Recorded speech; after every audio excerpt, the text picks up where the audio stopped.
It was a powerful documentary that's going to challenge virtually every myth that's out there about addiction. I liked it. It was a lot of relevant information that I can really use. They're moving forward, trying to combat this, and I love that. I didn't realize there was that many people out there working on that problem, and I didn't realize how much the government stresses that they're throwing money at this problem, and they're not. I was going through that. Now that I get to see it on TV with the brain scan and all of that, it kind of brought a lot more to my attention, and I can recognize a lot better now. I'm Teresa, and I'm a recovering addict, and I'm very interested in the show and the process of learning about the disease and how it attacks the brain.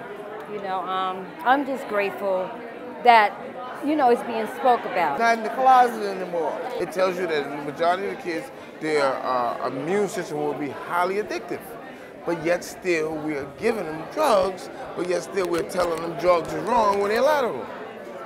I don't understand that. That's a contradiction of what you're telling them. You know, you need to take this pill.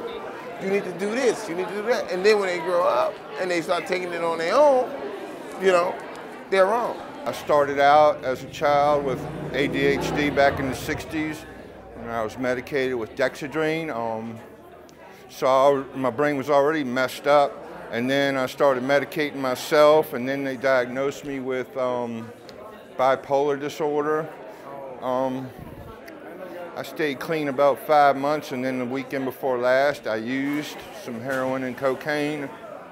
And I just realized that my recovery's got to come first, and everything I do, if I want to stay alive, it's got to be really for my recovery. Well, I do a lot of substance abuse work myself, and the only thing that really hurt me is the insurance, the fact that you have to have insurance to get treatment, and how much money we are losing state by state, not be able to get people that really want treatment in the treatment. That's probably was the most damaging thing I heard. You know, if I did have the insurance, and if they did do the brain imaging and give me the drugs, it would be easier for me, but it's not going to happen. So it's just that much harder I have to work to stay clean, because life is worth living, and you know, it's not worth living in an active addiction. People need to realize that an addict could be the next door neighbor, could be a minister, could be the cop around the block. Just because it's a recovering addict doesn't mean that they are, you know, worthless or useless. Because the recovering addict today could be vice president, you know, of the United States tomorrow.